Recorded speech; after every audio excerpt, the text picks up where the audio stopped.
কেন তুমি একটা ভাঙল নিতে গিয়ে সব ফসকে ফেলছো, তোমার খেয়ালই নেই। তুমি সেই ওই দিকেই চেয়ে আছো কবে সাড়ে, আর বলছি না, আমার বাপেরা মেরেছে, আমাকে ধাক্কা দিয়েছে, মেরেছে। মায়েরাও রয়েছে, কিন্তু বাস্তব বাকি পাশ দিয়ে অনেক কিছু চলে গেল, তুমি খেতে পারতে, সব জায়গা ছেড়ে দিয়ে শুধু ভাঙরের দিকেই তাকিয়ে আছে। আর ভাঙরকে নিতে গিয়ে তোমার এই জাহান্নামের কুকুরটা যা গালিগালাজ করেছে ফুরফুরার হুজুরদের ঘরে, পুরো বাংলার মুরিদরাই মুখ ফিরিয়ে নিচ্ছে। অতএব এইটাকে ছেড়ে দিয়ে যদি বাকি জায়গা বাঁচাতে যেতিস মনে অনেক ভালো হতো, কিন্তু বুদ্ধি দিবার লোক নেই। আর একটা জিনিস, মানুষের যখন মরার সময় হয় এরকম ভাবেই তো মরে নাকি? হ্যাঁ, যাক আমি যেটা বলছি, প্রথম কথা শোনো, নওশাদকে প্রশাসন দিয়েছে হাইকোর্ট। কে দিয়েছে? হাইকোর্ট। আমাকেও দিতে চেয়েছিল, যে কোনো সোর্সের কথা বলছি, আমি বলছি নওশাদ বুকা বলে নিয়েছে, আমি ওর মতো বুকা নয়। আমি মাইকে বলছি বুকা বলে নিয়েছে, আমি নিই না। কেন? আমি জানি যত ঘষা হয় তত চকচকে হয়। কথা কিছু বুঝছেন? ইশারায় বুঝেলেন? কথা বুঝছেন না? কিন্তু কোর্ট যখন চাপ দিয়েছে না নিল, কোর্টকে অপমান করা হবে। আমাকে ডাইরেক্ট বলেন, আমার বিষয়ে কোন লয়ার বলেছিল আপনি যদি চান আমি করিয়ে দেবো। আমি বলেছিলাম এই বুকামি কাজ আব্বাস সিদ্দিকী কোনোদিন করবে না। আমি যে স্বাধীনে আছি, নওশাদ ও স্বাধীনে নেই। প্রথম প্রথম যখন পুলিশ গুলো এসেছে দেখি ঘরে ঢুকে পড়ছে, বলছেন না সাহাব যাহা রয়েঙ্গে ওহা তো হাম রয়েঙ্গে। আমি সর্বনাশ করেছি, এটা অন্য জায়গা নয় বাবা, এটা দাদা হুজুরের বাড়ি, বাইরে, গেটের বাইরে। তারপরে আবার ও বেরিয়ে বুঝিয়ে ওপর থেকে ফোন করে, আর কোথায় অফিসার আছে, প্রশাসন যারা তাদের অফিসার আছে তো, যে আমাদের সিস্টেম এই আছে, যাই হোক তারপরে সব ঠিক হল। ও যেখানেই যাই দেখি, আরে কারোর সঙ্গে একটু যে কথা বলবে, দুটো ভালোবাসারও কথা হতে পারে নাকি, সেইটারও 12টা বেজে গেছে। কোথায় যে একটু ঘুরবে, হাওয়া খাবে, তারও 12টা। সব সময় আমি কত আরামে আছি বলুন তো, যেখানে সেখানে দাঁড়াই, যেখানে সেখানে বসি। কথা বুঝছেন না? বোঝেন? এই স্বাধীনটা ওর আছে কি সত্যি বলুন তো ভাইরা আমার। কিন্তু ওকে যখন হাইকোর্ট দিয়েছে, আর দিয়েছে কবে? ওনার উপর, নওশাদের উপর যখন হামলা হয়েছিল, মনে পড়ছে? তাহলে কোর্টের কথাকে অপমান করা উচিত। তাহলে দিয়েছে কে? হাইকোর্ট। তাহলে হাইকোর্ট কি অমিত শাহর কথাই চলে?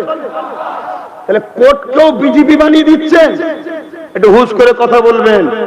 আমি চাই আপনি যুবক ছেলে, আপনার চিন্তা ভাবনাটা, যাদের বয়স তাদের মধ্যে হচ্ছে না, হয়নি, যে কবে গদি ছাড়বে আমি একটু বসবো, সেই রকম চিন্তা ভাবনা নয়। যাক, আমি সংক্ষেপ করছি, আপনারা আমার কথায় বেজার হচ্ছেন। তাহলে জুলুম সেদিনও ছিল, আজও আছে না নাই? সেদিনও অত্যাচারী জালিম শাসক ছিল, আজ আছে না নাই? সেদিন এজিদ ছিল, হোসাইন তার পক্ষে ছিল না বিরুদ্ধে ছিল? আজকে আপনারা বলুন, আজকেও এজিদ আছে না নাই? আপনারা এজিদের সাথে থাকবেন না আজকে নিজেকে প্রমাণ দেবেন আমরা হোসাইনি? কোনটা? জোরে বলুন। তাহলে এজিদের বিরুদ্ধে লড়তে হবে, রাজি আছে? তাহলে মন দিয়ে শোনেন, যে কোরআনের জন্য আমার রাসূল পাক সাল্লাল্লাহু আলাইহি ওয়াসাল্লাম বারবার আঘাত হলেন, বারবার মার খেলেন, সেই কোরআনকে কেউ যদি বলে শেষ হয়ে যাবে, আমার উন্নতি শেষ হবে না। কোরআনের বিরোধী যে করবে তাকে শক্তিশালী করার জন্য সাথ দিতে কোন ঈমানদার পারে? আর যদি কেউ সাথ দেয় তার ঈমান থাকতে পারে। কোরআনের বিরোধী যে হবে আর বিরোধীর যে সাথ দেবে সে কখনো ঈমানদার থাকতে পারে না। মনে রাখবেন, তায়েফের জমিনে এই কোরআনের প্রচার করতে গিয়ে রাসূলুল্লাহ রক্তাক্ত হয়েছে। আজকে আমেরিকা চেয়েছিল কোরআন মিটাবে, ফ্রান্স চাইছে কোরআন মিটাবে, তারা আজকে পরাজিত হতে বাধ্য হয়েছে কোরআনের কাছে। আজকে কেউ 2 টাকার নেতা নেত্রী হয়ে জনগণ সাথ দিয়েছে বলে তাই নয়, অনেকে বিগত দিন ছিল পাশ দিয়ে চলে গেলেও কেউ চিনতে পারে না। আজকে সে ক্ষমতার জোরে বলবে কোরআন শেষ হয়ে যাবে, কেউ মেনে নিতে পারে। কোনদিন যারা আল্লাহর কিয়ামতকে বিশ্বাস করে, কবরকে বিশ্বাস করে, যারা নবীকে ভালোবাসে, আল্লাহকে ভালোবাসে, তারা কখনো মেনে নিতে, জোরে বলুন, মেনে নিতে পারে না। তাহলে বলুন, আপনার দাঁড়ানোটা কোরআনের পক্ষে হবে না বিরুদ্ধে হবে? কোরআনের পক্ষে না বিরুদ্ধে? আমি বিদায় নেব, তার আগে একটা ছোট্ট কথা বলবো। অন্ধকার হয়ে যাচ্ছে তো মাঝে মাঝে, মানে বাগান তো পুরো, আমি ভাবলাম তো সময় শেষ হচ্ছে, কিন্তু না, সময় আছে, এখনো 15-20 মিনিট আছে। বলবো না ছেড়ে দেবো? আসতে কি গো, বলবো না ছেড়ে দেবো? তার আগে একটু সালামটা দিয়ে এলি। এই সুযোগে যদি কারো অসুবিধে থাকে যে এসেছিলাম আর হচ্ছে আর একটু চলে গেলে ভালো হয়, এই সুযোগে চলে যাক। কেন জোর করে প্রেম হয়নি বাপ। আজকে তোমায় 10,000 দেবো, 10 লাখ দেবো, কালকে কেউ 20 লাখ দিলে আমায় লাথি মারবে, ঠিক না বেটি? ওই জন্য বাপ টাকা পয়সা দিয়ে আমি কারোর সঙ্গে প্রেম করি না। যদি দিল লাগে আসো, কথা বুঝে আসছে? আসেন, একটু দাঁড়িয়ে যাই, তারপরে হসপিটাল কেন করতে পারিনি আমি সেটা একটু বলবো। উনি তো বলছেন টেন্ডার মিস হয়ে গেছে, 15 বছর ধরে শুধু টেন্ডারই মিস হচ্ছে। তা আমার কি মিস হয়েছে একটু শুনবেন না? হ্যাঁ, ইয়া নবী সালাম, ইয়া রাসূল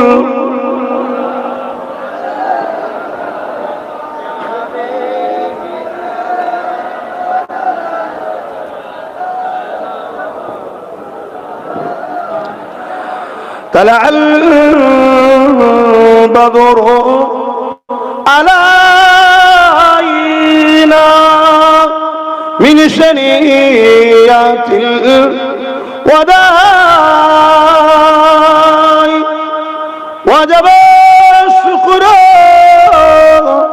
علينا ما بقى لله أهداي يا نبي سلام يا رسول يا حبيب سلام سلام জিবরাইল দিলে এই যে খুলে দাও আসমানের দুয়ার, এসেছে নবী ঈদের সরদার, করিতে আল্লাহ আরো দিদার। নবী সালাম ইয়া রাসূল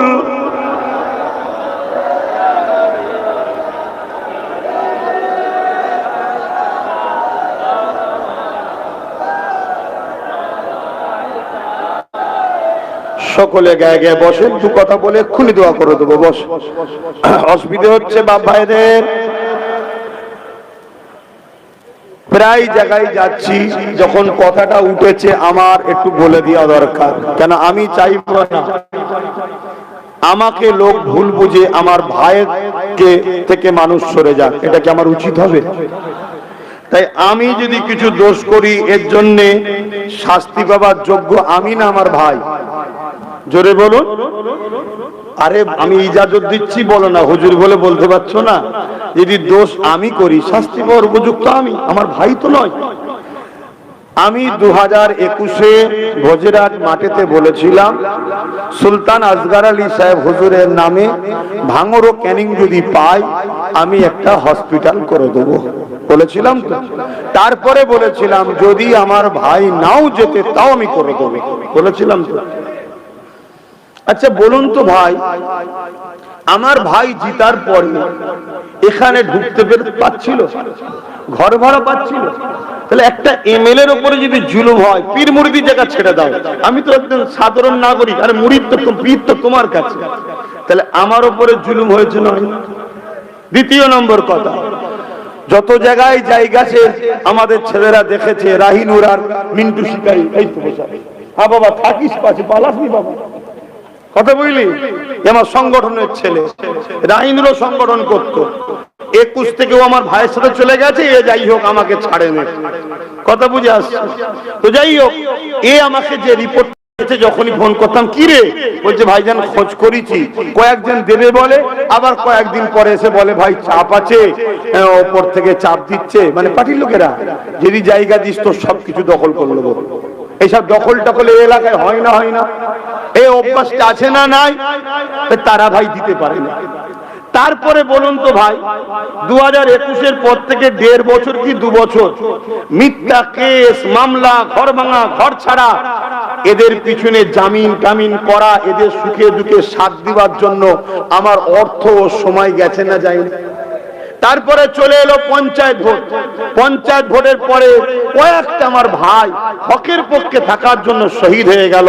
আল্লাহ তাদেরকে উঁচু মাকাম জান্নাতে দেন, বলুন আল্লাহুম্মা আমিন। আল্লাহর জাত পাকের কসম করে বলছি, তুমি শুধু রাজনীতি দেখছো, আমি তোমায় শিখিয়ে যাচ্ছি, শোনো, নবীর হাদিস এটা, জুলুমের বিরুদ্ধে, অন্যায়ের বিরুদ্ধে, সন্ত্রাসের বিরুদ্ধে, জালিমের বিরুদ্ধে লড়তে গিয়ে যারা মারা যাবে যদি ঈমান থাকে, তারা শহীদের মর্যাদা পাবে। জোরে বলুন সুবহানাল্লাহ। ইনশাআল্লাহ আমরা ঈমানদার, আমরা জুলুমের বিরুদ্ধে, অন্যায়ের বিরুদ্ধে, অত্যাচারের বিরুদ্ধে আমরা মরলে শহীদ, বাঁচলে গাজী। জোরে বলুন সুবহানাল্লাহ। আমাদের লস নেই রে ভাই, মরলে শহীদ, বাঁচলে গাজী। জোরে বলুন সুবহানাল্লাহ। তারপরে পঞ্চায়েতের ঘরে দেখুন কয়েকটা ভাই শহীদ হয়ে গেল, ঘর ছাড়া, আবার কত জুলুম শুনছেন। তারপরে কি হলো, লোকসভা ভোট চলে এলো, সময় পাচ্ছি, এই যে জেল খাটা, ঘর ছাড়া, এদের পিছনে আবার পঞ্চায়েতের পরে খরচ হয়েছে না হয়নি, সময় গেছে না যায়নি। তারপরে কি হলো, লোকসভা, লোকসভায় আবার জুলুম হয়েছে না হয়নি। তারপরে কি হলো, ওয়াকফ নিয়ে, সিএ নিয়ে, এর মধ্যে অনেক আন্দোলন করতে হয়েছে না হয়নি, আন্দোলন করতে গিয়ে, প্রোগ্রাম করতে গিয়ে খরচ হয়েছে না হয়নি। তারপরে কি হলো, এই যে এসআইআর চলে এলো, এই সব পেরেশান নিয়ে আমাদের এত দিন গেছে, একদিকে সময়, একদিকে অর্থ, অপর দিকে এরা জায়গা করে দিতে পারেনি। বলো এখানে আমার কোনো দোষ আছে? বলো যে দোষটাকে বলো। তারপরে নওশাদ ছিল 42 দিন জেলে, এই ইসলাম বিদ্বেষী, কোরআন বিদ্বেষী, এই ওয়াকফের দুশমন রাজ্য সরকার যে ছিল, আমার নির্দোষ ভাইটাকে, তার 20 জন সাথীকে 42 দিন জেল খাটিয়েছে। তারপরে ওয়াকফ বাঁচাবার জন্য আন্দোলন করতে গিয়ে ভাঙড় সহ, বাংলা সহ আমার ভাই আবার জেল খেটেছে। এদের পিছনে টাকা আমাকে খরচ করতে হয়েছে, আমার ভাই কোথা পাবে? পাই তো 1 লক্ষ কি 1.5 লক্ষ টাকা রে বাবা, ওটাও খরচ করেছে। আর খরচ আছে না? আমি যা বললাম, একটা বড় হসপিটাল হতো না, যা অর্থ খরচ করেছি, কেস কামারি, ইটা সিটার পিছনে খরচ হতো না, হতো না? তাহলে 5টা বছর যদি জায়গা পেতাম, করার মন মানসিকতা ছিল না, ছিল না? আর একটা কথা বলছি, ধরুন আমি বড় ভাই হিসাবে আমার ছোট ভাইকে বললাম, সামনে ঈদে তোকে একটা গাড়ি গিফট করব। ও যে গাড়িটা চেপে বেড়ায়, স্করপিও যেটা ভেঙে দিয়েছে, ওটা আমি কিনে দিচ্ছি। আজকে আমার গাড়িটা নিয়ে চলে গেছে, ঘর থেকে বেরিয়ে জলসা যাবো দিকে আমার গাড়ি। আর একটা কালো গাড়ি, ওটা আমার একটা ভালোবাসার ছেলে, ওরও ভালোবাসার, তার থেকে ভাড়া নিয়েছে। আর যেটা হারিয়া, কথা বুঝলেন, ওটা একজন আমারই ধরতে গেলে আমারই গাড়ি, একটা ভালোবাসার মানুষ, সে যাই হোক অত ডিপে ঢুকছি না। ওই গাড়িতে আমি ঘুরি, বেরিয়ে দেখি দুটো স্করপিও হারিয়েও নেই। আর আমি জলসে যাবো গাড়ি করে, সামনে চলে গেছে। ছোট হলে যা হয়, ছোট হলে যা হয়। তো যাই হোক, লাস্টে আমি সেই ভাড়ার গাড়িতে আবার ঘুরছি। কথা বুঝে আসছে? তো যাই হোক, আমি যে কথা বলছি, আমি ধরো লোকে বললাম তোকে ঈদের সময় একটা গাড়ি আমি কিনে দেবো, আল্লাহ না করুক বুঝাবার জন্য বলছি। হঠাৎ করে ও অসুস্থ হয়ে গেল, ওর পিছনে দেখা যাচ্ছে আমার 10-15 লক্ষ টাকা খরচ করতে হলো। এখন ঈদের সময় গাড়ি কিনতে পারলাম না। ও যদি বলে যে আপনি গাড়ি দেবেন বলেছিলেন, গাড়ি দিলেন না, আপনি মিথ্যুক, এটা কি আমার ভালো লাগবে? আজকে ভাঙরবাসীকে জিজ্ঞেস করছি, আপনাদের অনেক ছেলে ঘর বাড়ি ইটা সিটা যাই হোক প্রোগ্রাম টোগ্রাম এসআইয়ের দিয়ে জুলুম অকাবলে আন্দোলন যা কিছু খরচ করেছি না করিনি? তা আজকে খরচ হয়ে গেছে, ঈদের সময় কিনে দিতে পারিনি, এতে দুঃখ করা তো উচিত হবে না? আমি নিরুপায়, আমি ভাবতে পারিনি যে একটা মানুষের স্বাস্থ্য নিয়ে এরা এরকম নোংরা রাজনীতি করবে, যেটা আমরা পঞ্চায়েতে পঞ্চায়েতে দেখছি। কি কোন পঞ্চায়েতের 2টো সদস্য জিতে আছে, ওই দুজনকে কোনো কাজ করতে দিচ্ছে না। কেন? কাজ করলেই তো পরের বারে সব কটা জিতে যাবে, আর কাজ করতে না পারলেই ভোটের সময় বলবে জিতিয়ে লাভ কি হলো, কাজ করতে পেরেছে। তাহলে এদের উদ্দেশ্য ছিল যে এত বছর হসপিটাল হয়নি কেন জিজ্ঞেস করবো না, চুপচাপ থাক, করতে দেবো না, ঠিক ভোটের সময় ওইটাকে ইস্যু করবো। কেন? নওশাদের তো অন্য কোনো ইস্যু নাই। দ্বিতীয় নম্বর কথা, আপনারা রাজনীতি সচেতন নয়। পীরের ভাই হিসাবে, পীরের আওলাদ হিসাবে বাপ ভাই মা বোনেদেরকে সচেতন করছি। একটা এমএলএ এর পাওয়ার কি? পুরো রাজ্য টিএমসির হাতে ছিল 15 বছর, এখানকার এমপি টিএমসির হাতে, অঞ্চলগুলো টিএমসির হাতে। তারপরও 2টো হসপিটাল ধ্বংসের দিকে, এগুলোকে নির্মাণ করা হয়নি কেন? এটাও প্রশ্ন চিহ্ন দরকার আছে না নাই? মেডিকেল কলেজ করে বলেছিল 2014, নতুন বিল্ডিং করে বলেছিল, কোনো কিছু কর্মকাণ্ড নেই, এটার প্রশ্ন করা দরকার আছে না নাই? হিমঘর করবে বলেছিল, সে গেল কোথায়? উপরন্তু গতকালকে সে কি বলে গেল? হ্যাঁ, কথাকে ফলো করেন, আব্বাস সিদ্দিকী ফলো করে। আমি যে বলেছিলাম এয়ারপোর্টের নামে তোমাদেরকে উচ্ছেদ করার প্ল্যান চলছে, নওশাদ ছিল বলে এমএলএ সই ছাড়া তো হবে না, তাই 5 বছর তোমাদেরকে উচ্ছেদ করতে পারেনি। গতকালকে কি বললো? আরো 2 লক্ষ চাকরি হবে, যেমন বানতলাতে না কি তলায়, ওই যে ফ্যাক্টরিটা রয়েছে লেদার কমপ্লেক্স, আমি যতটুকু জানি লেদার কমপ্লেক্স বাম আমলের জিনিস। ঠিক বলছি তো নাকি? কেন আমি রাজনীতি থেকে অনেক দূরে ছিলাম ভাই। কবে থেকে মাথা দিয়েছি জানেন? যেদিন চুচুড়ার মাদ্রাসায় মমতা ব্যানার্জি তালা মেরে দিয়েছিল, মসজিদ মাদ্রাসায়, ওই খুলতে গিয়ে দেখি পুরো পুলিশ ভর্তি, ঘিরে ফেলেছে, মারবে বলছে। উরি সর্বনাশ, মারবে কি কথা রে? আমার মসজিদ আমার মাদ্রাসা তালা খুলবো, মারবে মানে? বাবা খালি জমিদারি নাকি? মারবি মানে? আমি ওখানে বলেছিলাম আজ মারবি, কালকে যেখানে বাবা সব তুলে নেবো। আজকে আমার লোক কম। আরে সোজাসুজি কথা রে বাবা, আমি কারো দয়ায় এ দেশে বেঁচে নাই, আমি বেঁচে আছি, আমার ভারত আমাকে জায়গা দিয়েছে, কারো দয়াতে আমি না।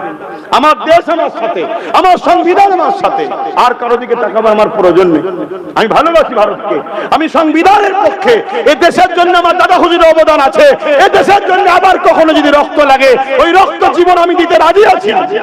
কিন্তু কোন লোক নেতা হয়ে সেই দিন মনে করে আমি দেশ, না না, তাকে জুতোর তলায় রাখি। তুই দেশ নয়, দেশ হলো ভারতবর্ষ। ভারতকে ভালোবাসি, তোকে নয়। তুই ন্যায়ের পক্ষে থাকবি, স্যালুট করবো, তোর হয়ে প্রচার করবো। তো যাই হোক, আমি তখন বললাম না, হুজুর হলে শুধু হবে না, রাজ পাওয়ার দরকার। তা আমি তো হুজুর হয়ে গেছি, আমি তো আর পাচ্ছি না। তখন দেখলাম কাকে করা যায়, হঠাৎ করে নওশাদের কথা মনে পড়লো। ও তো দেখছি এখন খেলাধুলা পড়াশোনা করছে, ওকে বুঝাই, ওকে বুঝালাম। তারপরে আরো কত ফাইনাল হলো, যখন এনআরসি পদবে বলেছিল, আমি বলেছিলাম সুপ্রিম কোর্টে গিয়ে মামলা করেন আপনি রাজ্যবাসীর পক্ষ থেকে। ওই দিন আমার বাড়িতে ২৫০০ পুলিশ পাঠিয়েছিল, মনে আছে? তখন বললাম আর দেরি করলে হবে না, ডিসেম্বরে পুলিশ, ২১শে জানুয়ারিতে রাজনীতির দল ঘোষণা। সেই রাজনীতির দলের এখন সর্বোচ্চ পদে দায়িত্বে নওশাদ সিদ্দিকী আছে।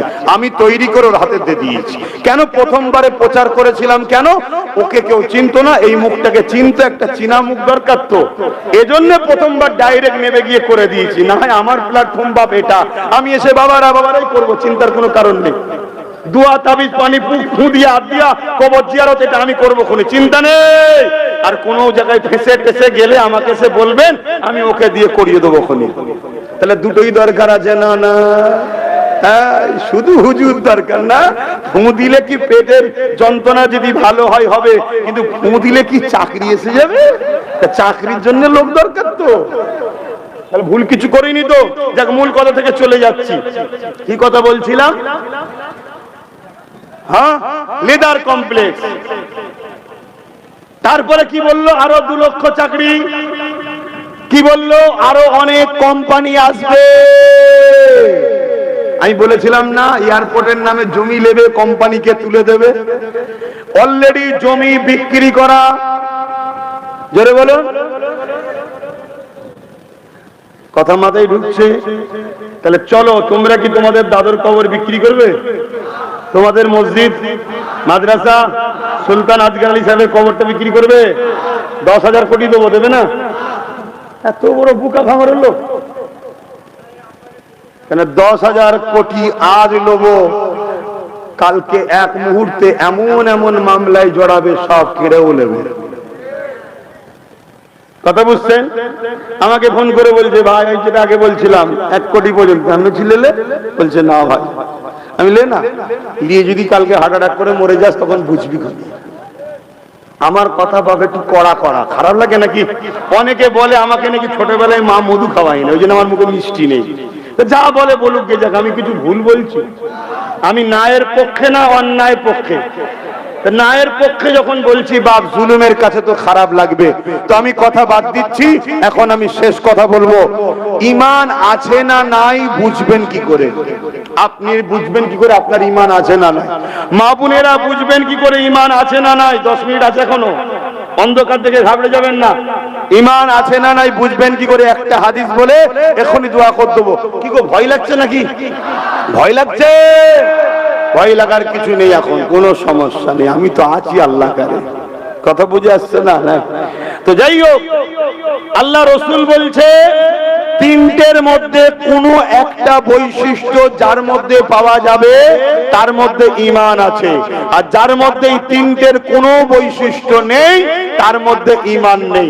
শুনবেন না? শুনবেন না? নাম্বার 1 কি? অন্যায় দেখলে আমার উম্মত হাত দিয়ে রুখবে।